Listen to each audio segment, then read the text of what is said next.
actually, it's saying that then Calzaghe, you know, he was great at adapting as well. Sorry, I've got to go over this one because it was a very difficult question. That you're talking about simpleton. It's A or B. Yeah. Who wins Calzaghe award? I've gone.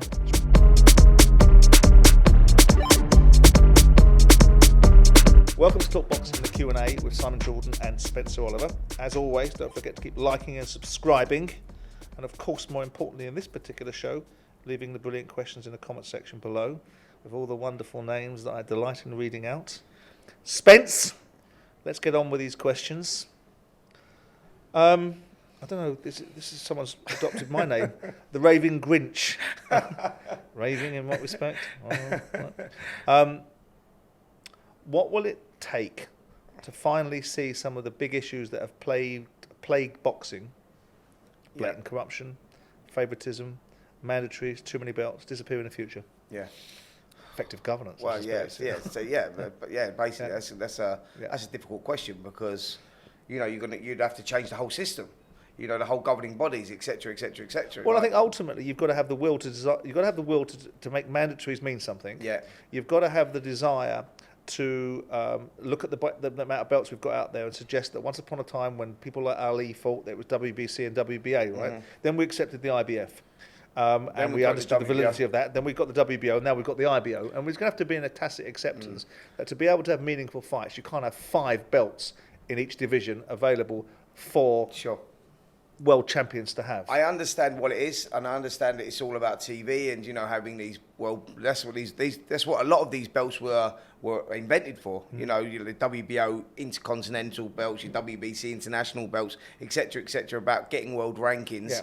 Ultimately, but also, you know, having a belt on the line when you go. Absolutely, yeah. So I think that they need to.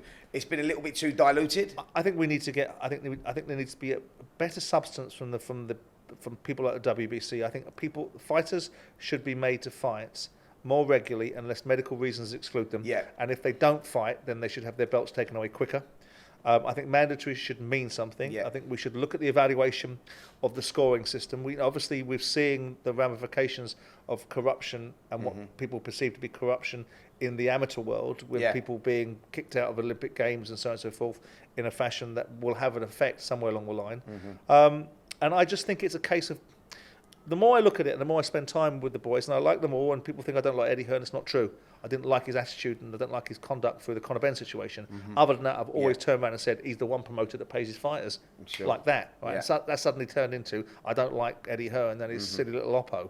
Yeah. That, you know, they personalise everything and make it about other people's things. But I think if the promoters were prepared to work more coherently and concisely with one another rather than being in a pissing competition all the time about who can be more insulting about the other one, that you might find better outcomes. Sure. But maybe I'm just an idealist and maybe that's not going to ever be that way. I think the governing bodies just need to stick to the rules and stop moving the goalposts for certain fighters, etc. And, you know, if the mandatory is up every 12 months, make sure that happens, you know, whatever regardless of the situation. Absolutely. All right, Harry says, if Bivol and Beterbiev, I don't know why we need to have this conversation, but we'll have it, H, just because you've asked. If Bivol and Beterbiev were to move up to cruiserweight, who would you back to beat them? Right, have you seen the cruiserweight division? Right. They're saying... Yeah. Did you follow this? I know what they're saying, yeah. Or but what it's sort of like a strange question. If both of them moved up to cruiserweight, which one of the cruiserweights would beat them? Well, Bivol's a small, like heavyweight, so if he moved up to cruiserweight, there'd probably be... They'd all beat him. Yeah, there'd probably be a number of them that would beat him just because they're sheer size. Right. You know, I think that size is a huge thing. We saw that actually with Canelo in recent times. You think size is a huge thing, do you? It's another conversation, Simon. It's another conversation. Okay. Yeah, I know. Anyway, yeah, it's a difficult one because you're... Yeah, but you can limbo dance. You can limbo dance under that table with Cuban heels with a top hat on. So what do you want about size for? Listen, mate, you know what they say about small men? Small feet. Yeah. Anyway.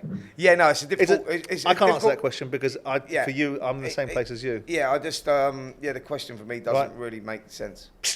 H. What was his name? Harry. Sorry, Harry. The next one is from Mark Richardson. Calzaghe versus Ward. Who wins? Calzaghe for me. That's a great question. You say Calzaghe? At their prime, yeah.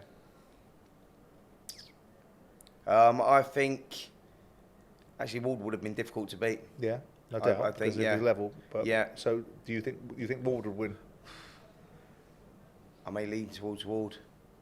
Okay. Nah. Yeah. Why?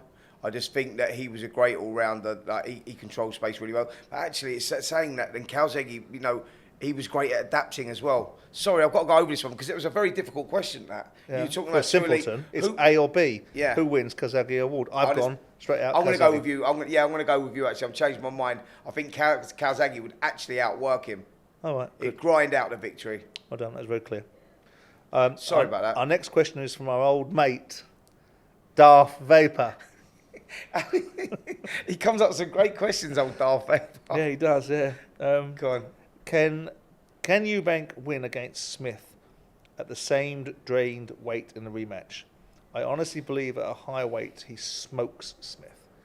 Well, it couldn't be a fight at a higher weight because Smith was, you know, naturally a light middleweight coming up to middleweight. So at super middleweight, where Eubank has campaigned before, you know, against the likes of George Groves and that, he would probably win at super middleweight. But we've all said, didn't we? Does he win the Does he? I think the rematch goes the same way. If I'm totally honest. Yeah. But so the answer to the question is, if they went up to 168, which Smith wouldn't want to get to anyway because it's too big a jump, isn't it? Eubank would be too Eubank big. would be too big. Yeah. Right? At 160, which is where they're fighting at, I think that all of us think that we're going to see a similar outcome. Absolutely. Maybe not an outcome quite as compelling as the first one. Eubank does better, but Smith still wins. Okay, Cartman. I mean, was Cartman a character from? What was that? Cartman comic? Was that a character from? We got South Park. Yeah, well done, South Park. Yeah. I've never watched that. What is that? Is that a thing? Yeah, you're too busy watching Debbie Does Dallas or some awful thing. Right. Finally, Cartman asks, if you were fighting each other, what would your walk-on songs be?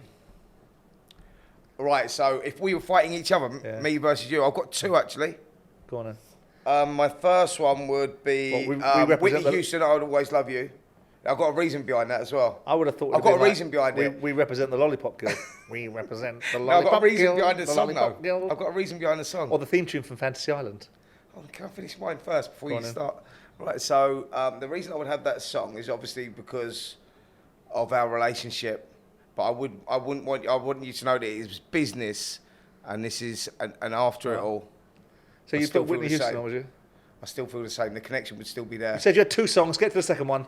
I forget what the other one was. Go on, you answer one first. You answer one first. I did write it down, actually. Well, I would have played a song that had your challenge in mind. Yeah. So I probably would have played the theme tune to Mission Impossible. Go on. That's what I would have played. Why? Because obviously, you know, being able to punch me in the knee, given our different sizes of heights, is not going to put me in a very difficult position, isn't it? So I would have been playing a song that was reflective of the challenge that you had in hand. Okay. You know? Yeah. That Mission Impossible would have been my choice. Nice. I've got another one. I Feel Love by Donna Summer. Because I feel the chemistry from you, but you're in denial. Right. So that would have been another one, just to get inside your head. That's it for this week's show of Talk Boxing, the Q&A. With that insight, I'm very pleased to announce that I won't be coming back on doing boxing shows with Spencer anymore because I'm deeply troubled. But anyway, don't forget to keep liking and subscribing. Keep leaving the questions in the comment section below. And we'll see you next time we're out.